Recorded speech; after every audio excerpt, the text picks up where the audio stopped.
The following is a compLexity production. 1, 2, 3, compLexity! This is the press conference, streaming live from the Dallas Cowboys World Headquarters at the Star in Frisco. Oh, you cannot be serious, man! You've got questions, we've got answers. And now, your hosts, compLexity. Welcome to the press conference where you're going to get the answers you wouldn't get anywhere else in esports. I'm your host, Zack. Are you laughing? I saw that sheet. How big this is? Yes, it is this big for a reason, my friend. You forgot to print on your name and you forgot it. Oh, no, I didn't. My name is Zack. I'm content manager for compLexity Gaming. Over here to my right, always, is Kyle Beef Batista. How's it going, Kyle? It's going good, man. Excited to talk here with the week. I mean, with Jason gone, I got to carry the entire show. There's no talent on this entire table. I agree. Yeah. Well, hopefully Kyle's backpack is big enough to carry all of us, because across from me we have the manager for Counter-Strike back again. We have Matt Warden. Sitting in the lake hot seat, too. Yeah. Was forced to by Sören. It was seniority.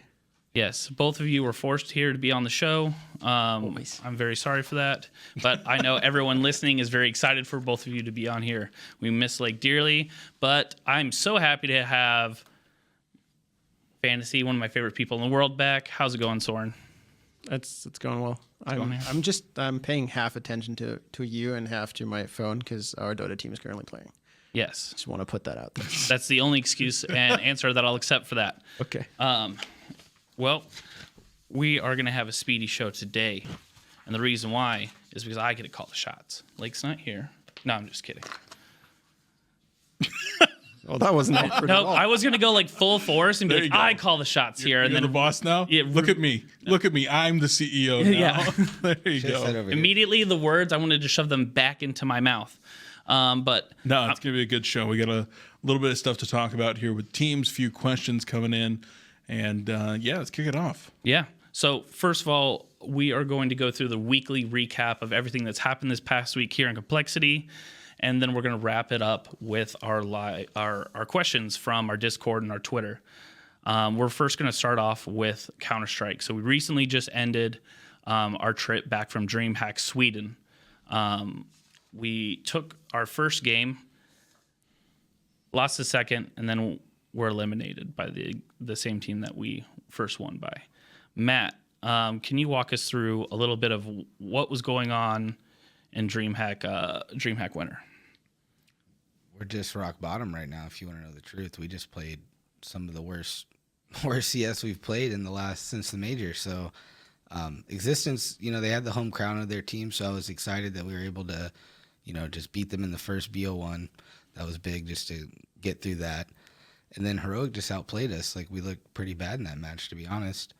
They weren't doing anything, in my opinion, like super special, or they were playing better fundamental CS, and they outplayed us on that map. And then to come back the next day and have, it actually at first looked like, wow, what a gift. We ended up losing, but now our route is, and I'm not trying to take anything away from either of these teams, but now our route is Existence into Bravado to make it to the finals.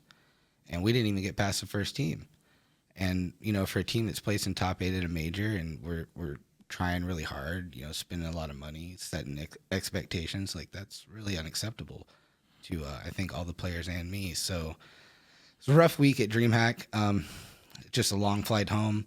Players are back now. We're starting to practice today. And the last event of the year coming up is going to be Star Ladder qualifier for us next week. It's the closed qualifier stage. So it's just a rough week, I'll be honest. Like, the attitude is to get better, and, people are excited to be home, but it's a tough loss, especially having a route like that to the finals potentially.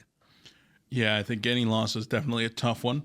But when you go in with the expectations that ideally on paper you're at least the better team, you have to be able to perform to that, because if you lose, it's crushing on a lot of levels. The disappointment's a lot higher for everyone. But hopefully our guys are learning from this, and as we go into this off season here, hopefully they get some time to recuperate, and we can kind of figure out where we're going from there. Because as Jason would say, if he was here, I mean, we need better.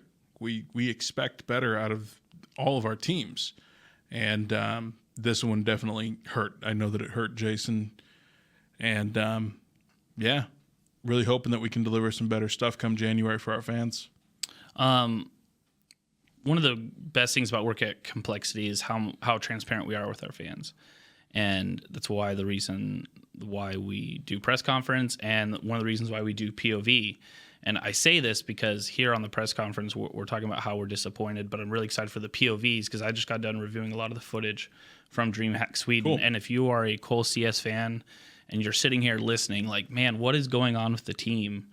We're going to show a really good reflection of that come. We're going to have 3 episodes next week that I'm really excited about. And it's nothing crazy. You know, it's not like the team all hates each other and they're blowing up. It's really good CS talk. And it's a lot of learning and a lot of growing. And I only mention that because it's so pertinent to what we're talking about. But I'm really excited to be able to show people that next week. So yeah, absolutely. I mean, this team has been playing together for 8 months now, something like that, and developed a brotherhood of sorts. And like any family, you're gonna have fights within the family. You're gonna have times when you squabble. You're gonna have times when you're not on the same page. But they really are trying to bring it together, elevate themselves, and I'm hoping some of that's going to be reflected in POV. It most certainly will. I was very surprised. I have interviews with the camera guys when they come back, and I was asking Sean, like, "Hey, man, like, how'd it go?" Because you know, as a camera guy filming, it's not always easy. And he goes, "You're just gonna have to watch it." And I watched it, and I was very surprised just how the team acted in a positive way. It was cool. People are frustrated, but it was a lot of learning, a lot of growing, and it was really good, heavy CS talk. That's the other important thing that I'm really excited about. Are you going to do an extended cut or anything like that as well? We might. It depends how sweaty we want to get with CS, but I put all the post-game matches into one render, and it was about 45 minutes. Cool. So we might most certainly do an extended cut. If you guys want an extended cut to see all the heavy CS talk, once you guys watch the POVs, comment in this video or comment on those POVs, and I'll make that happen. Cool. One thing I want to add to that real quick is a lot of people don't understand that sometimes these guys are together like 24/7. So like you develop like this kind of rock band syndrome where, you know, you're always around each other. So like small things become irritating and you have to really work through those problems. So a lot of the time what you'll see is, you know, when you're losing, those problems just become amplified in everybody's mind. When you're winning, it really numbs you to all the little stuff. Yeah, you're able to look past it much easier. So a lot of the times, I just want people to be aware of that when they're watching this. That this is frustration from people losing, you know, consistently at tournaments, and this is what happens on teams when you struggle. So yeah. Well, speaking of brotherhood that I mentioned, we also released a POV yesterday. That was Monday. On Astralis. Yes. Matt, tell us a little bit what it was like to kind of have that night with Astralis where we were scrimming and getting some tips from them. It was wonderful, to be honest. The scrims didn't go so well for us, you know, from that standpoint. I'm sure we learned a lot. And, you know, it's kind of intimidating when, you know, I asked Astralis and my guys to have like a feedback session, you know, towards each other after. And it's kind of hard for my guys, you know, to tell world's #1 team after just getting spanked in scrims, you know, what potentially they're doing wrong. So it's kind of, you know, Peter did give good feedback, but in general, it was kind of a one-sided feedback session, to be fair, where they shared a lot of meta, you know, with how they view maps and, you know, how they view playing certain CT and T sides on certain maps. And, you know, a lot of it was what we already know, to be honest, because we watch the games, but I would suggest any fan of CS that, you know, doesn't know, you know, you should go back and watch those videos, because that's a lot of knowledge that's being dropped, high level knowledge that, you know, a lot of the top players may already know, but there's, you know, a lot of players you see in pubs and stuff, they don't know anything about this. So I was excited about that video, and, you know, just watching them talk CS, it was just so much gold with them. Yeah. And it made it to Reddit. So was able to reach a larger section of the community that way. It's always nice when it makes it to those platforms. It gets shared a bunch, all these different things. Because we do put a lot of time and effort into these things. And we like to think that there's definitely some of it that's really, really good. And I think more people would enjoy it if it reaches a larger audience. So always appreciated with sharing it in any way or upvotes on Reddit, whatever that might be. But Yeah, and a big thank you to Astralis, because, you know, they could have came out there and gave us some BS tips or just shot smoke for 2 minutes, but it looked like they were really engaged and they were trying. It looked at one point to me that they were trying to improve my team, which was really cool. They're great guys. They were so nice. They just like walked by the offices, like by my content office, and just peeked their heads in and said, "It was nice to meet you." And I was like, "I didn't meet you yet, but thank you so much." Like they're just like, I'm walking in the kitchen over there. They're like, "Hey, guy's playing Fortnite in there. Is he good?" And like wanted to talk to me about Dupree wanted to talk about Fortnite with me. I'm like, "Am I talking about Fortnite with Dupree? This is the greatest moment of my life. Better get out of here before I get in trouble." Very cool. X. Well, I really appreciate it, Matt, for giving us that insight on CS. Really excited for next week's episodes. And then also a video that we have coming out Friday that we're trying to put together is Dota. So that's going to be my segue into Dota. Recently, we had our outing with the recent major in China for the qualifiers. And really, what happened there, Beef? We went in. I remember we went in. We got 0-2'd by Plus Ultra. Then we 2-0'd a team, and then we played Plus Ultra again for the final. Yeah. The final boot. Yeah, playing that GSL style gives you the opportunity, just like we had over in Sweden, to play the same team twice to make it out of groups. Same thing here. We played Plus Ultra twice. The first two games, I mean, it was we got pushed. We got pushed real hard. And I'm sitting there watching the drafts, and I'm like, we're going to get pushed, aren't we? We're going to get pushed. And sure enough, the games are over at like 13 minutes. And yeah, they rebounded. And this team is great about their out-of-game communication. They're not taking things too hard. They realize that it's a long-term project to improve. So it's great that they're being able to address things in that way. But Sören has actually been working with the team relatively closely. I'd love to get your take kind of on the major qualifiers there and then moving into the minor as well. Yeah, I mean, what you already said, the team is very cognizant of the fact that they are practicing together for a week and a half now, maybe 2. Mm-hmm. It's really not that long. They had issues in the first couple of days finding scrims with the major qualifier and the minor qualifier on the horizon. Everyone kind of kept their cards very close to their chest. Yeah. So they ended up, playing just battle cups and all those kind of things, and just getting the basic communication down and learning how to play in lanes with each other and learning what you can draft, how you can draft, how you react, and what heroes you don't want to play.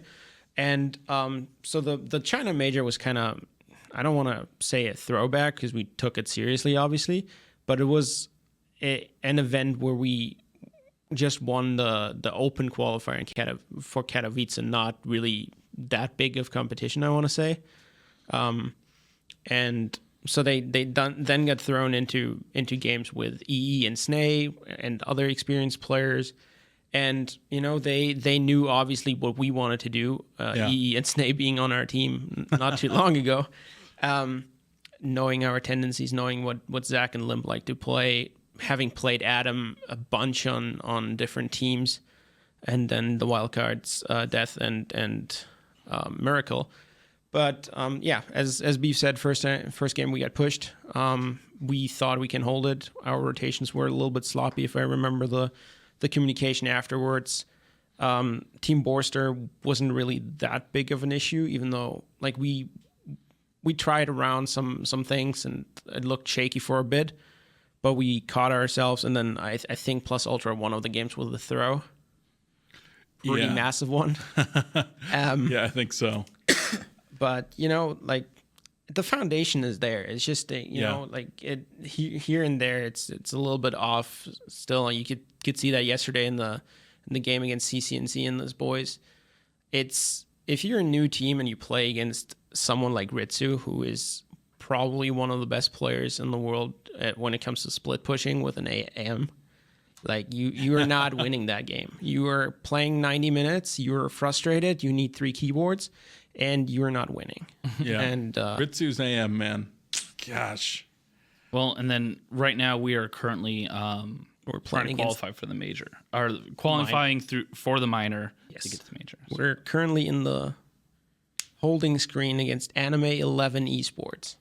Perfect. Which is the lower bracket first round match. So today is Tuesday. Mm-hmm. You guys are going to watch this on Thursday, so you'll know the results by the time we get there. Yeah. But for us, today, we have to win 3 best-of-3s in a row starting at 4:00 p.m. So realistically, this team could be playing until midnight or even later tonight if these best-of-3s go even remotely long and we make it all the way through. The official end time is 1 a.m. The official end time sucks. Well, Is the I'm not qualifier disagreeing. done today? Yes. Yes, it's a 2-day qualifier. They played the 2 initial matches yesterday and the upper bracket finals. And today they play the entire lower bracket and the grand finals. well, Sören, I'm not gonna let you go away that easily. I want to get over and talk about Hearthstone. Yes. Talk to me. Yes, I'm gonna talk to you. So we just had DreamHack winner, That's correct. which the Hearthstone guys will be making an appearance in those DreamHack winner POVs, which I'm excited about. But Casey took first event where he doesn't earn Hearthstone HCT points. Is that correct? Yeah. I mean, I don't know if it's his first event. It's his first in a while. He placed, I think, top 16 5 or 6 times in a row. Okay. Yeah, and a couple, I think one. Yeah, top I mean, 4 and top he 2. went top 8, top 4, and then the second place in OC, I want to say. Mm-hmm. So, but he consistently got points. And then we had Tyler who finished top 8, correct? That's correct. Awesome. And what else do we have going on for Hearthstone moving forward? What does this mean for them? I want to first put the top 8 in perspective.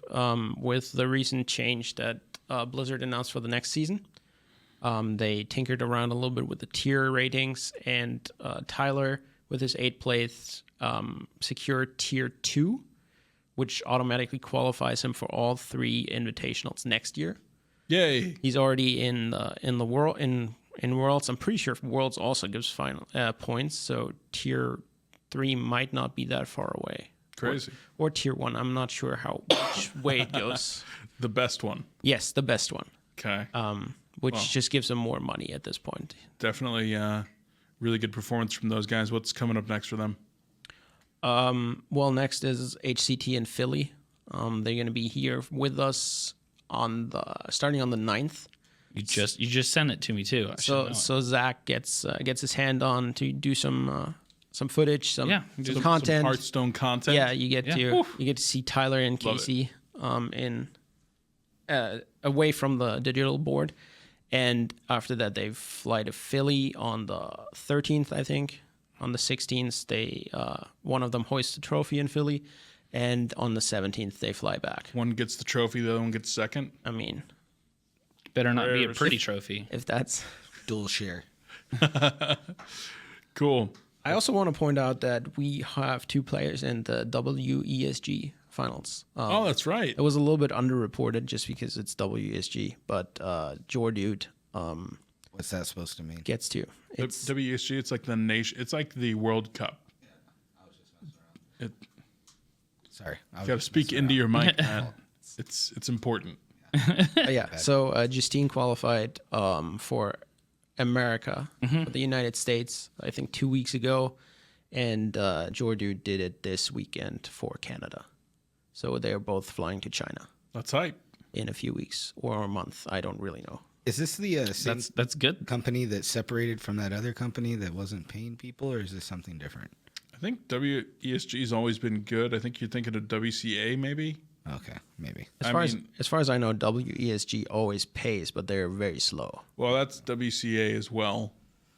Yeah, but not 2 years slow. Just wait. Just Well, pause. We're gonna move forward. We're gonna move forward. I do not want to have to. Let's just move forward. We're gonna move forward, and we're gonna be talking about Artifact. I have not gotten the chance to play any for Artifact lately, but I'm really excited to. I'm excited to see SuperJJ, and I played some Artifacts. you do. Tell I me don't about get it. it. Talk to I me bought about it. I'm trying to I played like understand 10 it. games. I had to get help from some of our fans in Discord. Actually, plug Discord, discord.gg/compLexity. Come on in. You can get tips from our people.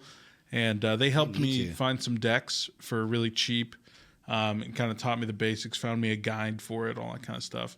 It seems like I thought I was just gonna plug and play. I'll be honest. I thought it was, I've played Magic it's and not Hearthstone. man. Well, I was lost. I saw 3 lanes and different lanes in each lane, and Oh, that confused me too. Last week when they were talking about lanes, I was like, "Oh, what?" I mean, you basically play like, I don't know how to describe it if this is accurate, but you basically play 3 different games and and altogether it's like a best of 3. No, I understood that. I just didn't understand how the lanes attack and stuff. I kind of got It's how all they automatic based Yeah. on where they are in the lane. There's a few spell cards and different things that can change if you're going to attack straight forward or left. Yeah, it was interesting. I only played the tutorial, so I'll have to check it out some more. It's pretty fun. I'm not addicted to it like I was to Hearthstone the first time that I tried Hearthstone, but that could just be because I'm really addicted to FIFA still, and I've been insanely busy the last couple weeks. Sorry to No, you're good, Matt. No, it's good. Let everybody know I don't trust know me, what I'm doing. No, you're good. And we actually had some recent results from Artifact, Sören. With the first, it's not really the first. It's the first after the beta release, I think. In terms of tournaments, 4 of our players were in. Petrify, Freddy, JJ, and Good. Unfortunately, day 1 and day 2 didn't quite go good for us. With Petrify not drawing well. I'm just gonna use the normal card game, except Just bad coin yeah, flips, just bad you know, beats, just bad beats. luck. You know, what can you do? He was the better player constantly, but yeah, he was out. Freddy lost the decider in Group C or D, and was out. And then as the tournament wound down, Good and JJ made it through into the top 16. I can't focus when you guys.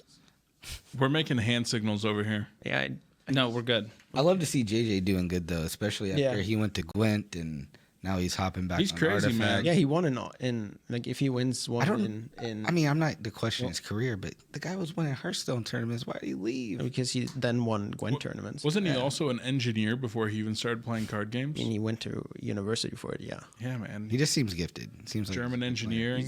he's very gifted. Well, ironically, the first question that we have as we roll over to our questions that we've gotten is actually Artifact. So it's that time, everyone, to go over the questions that you guys have submitted on Twitter, on Discord, to talk about questions that you've submitted over the past week of everything happening with compLexity.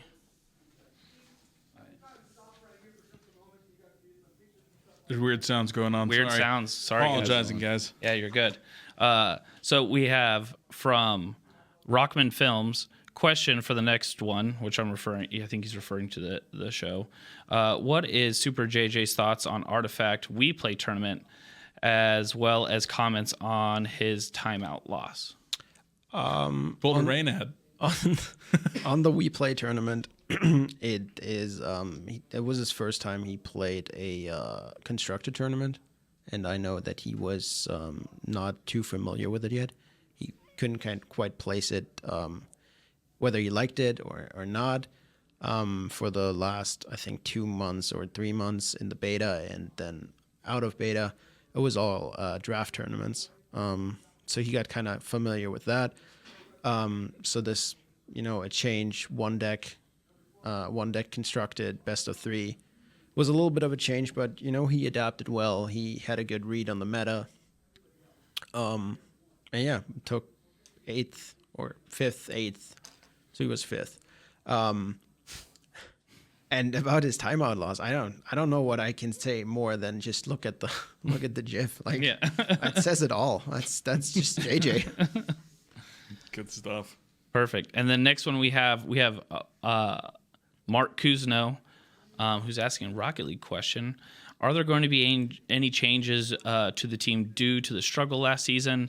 And when can we expect a NA team? Now, Mark, I know Jason kind of talked about NA Rocket League last time he was here, so I'm going to leave it up to these guys if they want to answer it, because Jason's already answered it. But Beef, what update can you give us on that? On the current team struggles last year, and if you want to answer it or not. Yeah, I mean, we've talked about our kind of general disappointment with how Rocket League has played out over the last few months here. And Sören and I have spent some time talking to our Rocket League team over the last few weeks and kind of gauging where their future may lie. I think it's safe to say that we will not likely see the exact same roster continuing here. We don't know exactly what's going to be happening. I think that there's certainly a strong possibility that we could have continued with this team in RLRS if everybody wanted to continue in that fashion. but that's not necessarily the way that it seems to be shaking out here. Nothing is finalized at this time. Discussions are still ongoing. And our future is a little bit unclear in the game. We really want to be in the game. We love the game, but we need to figure out where we actually fit into the game. What's going to actually work budgetarily, what's going to work for sponsors and marketing, what's going to work in terms of finding a team that's good enough to represent the brand. So whether that involves our current players or some combination of our current players or some other thing, we're not sure yet. And that's the truth. We're trying to figure it out at this point. Yeah, and I believe it was in episode 2 where Jason shared some of his thoughts on that specific question of North American Rocket League, and I think it was right before the team played for relegation, and so there's some good insight on probably stuff moving forward. Go back and watch that episode. And just so you're aware, when can we expect an NA team? I think it's something that plays into the consideration of whenever you're picking up a game.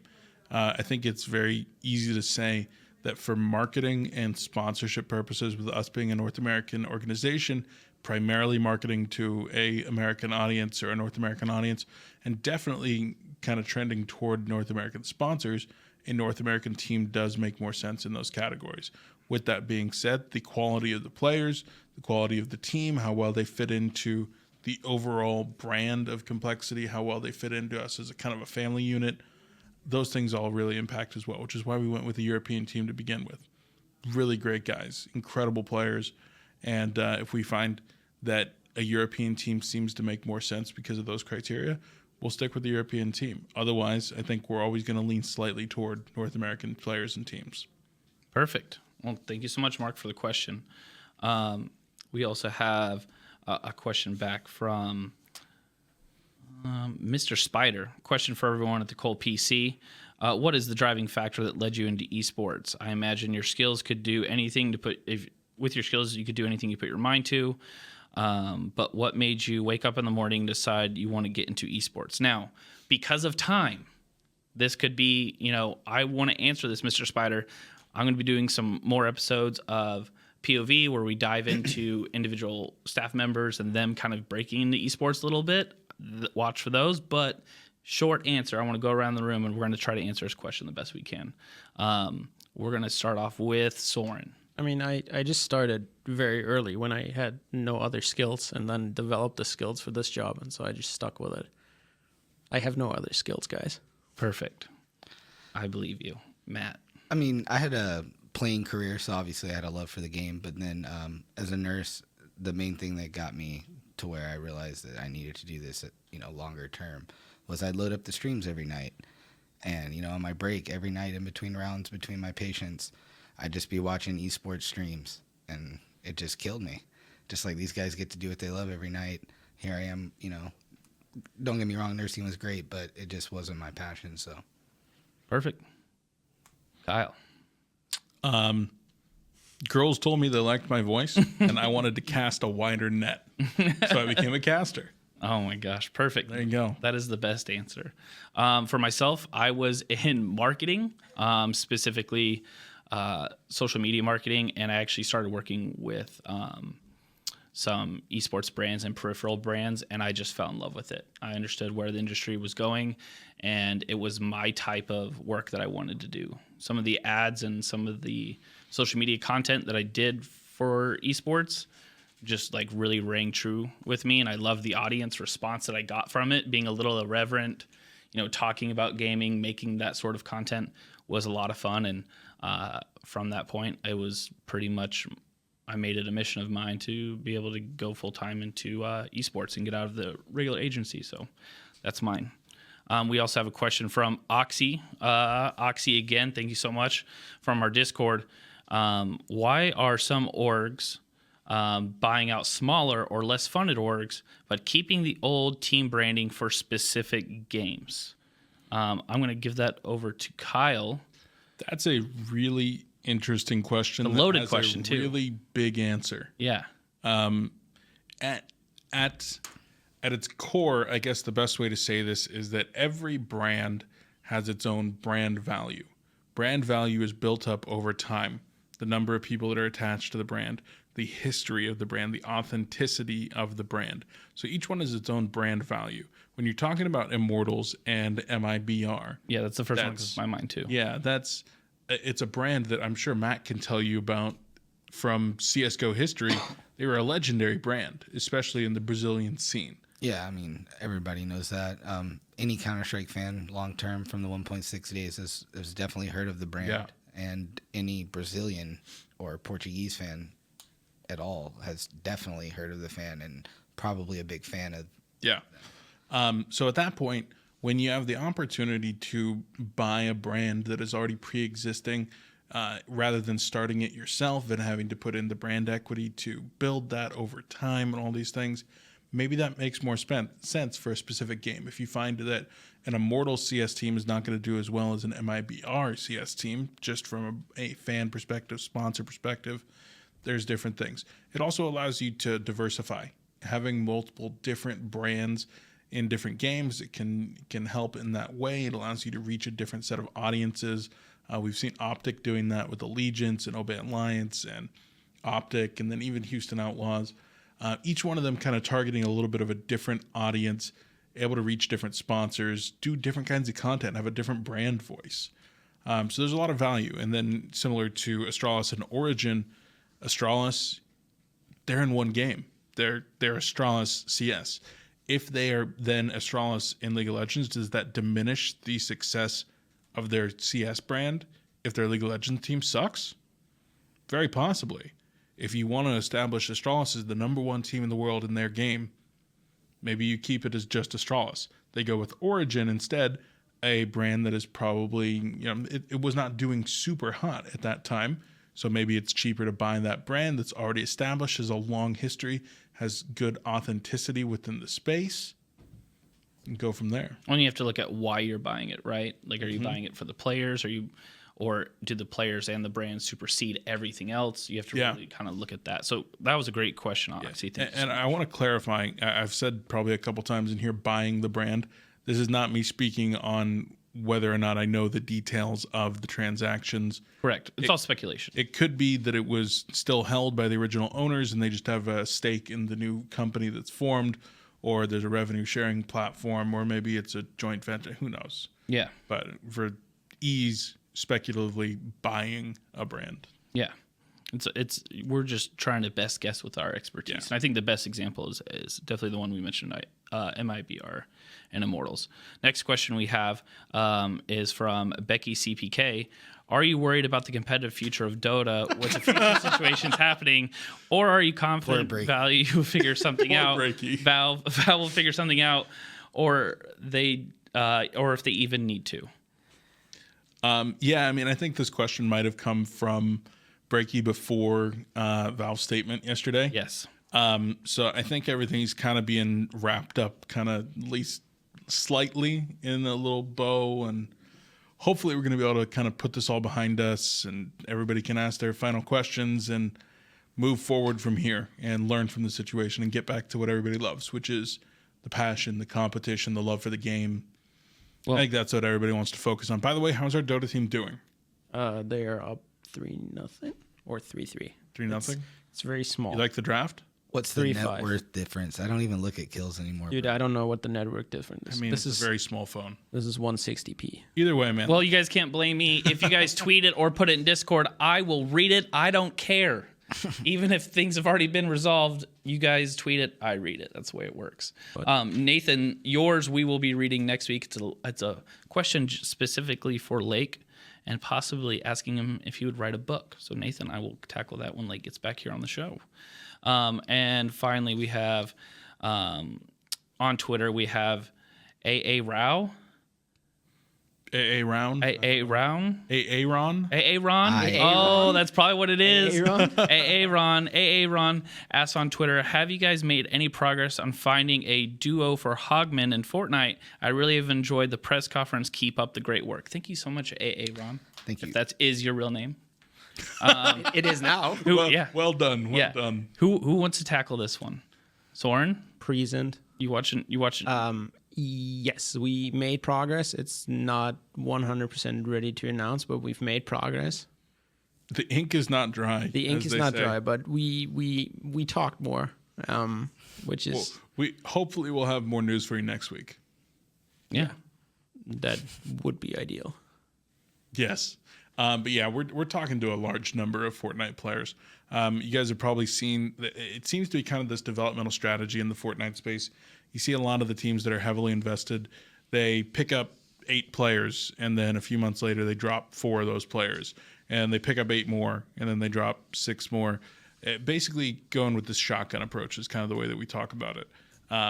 And casting a really wide net and seeing what works out. Yeah, we saw that after TwitchCon. We saw you saw the top leaderboard, and the majority of the leaderboard was only 1 or 2 orgs. Yeah. I'm sitting there just like, when in the world did they? Yeah. Just Ghost picking up like 23 players or Yeah. something. Yep.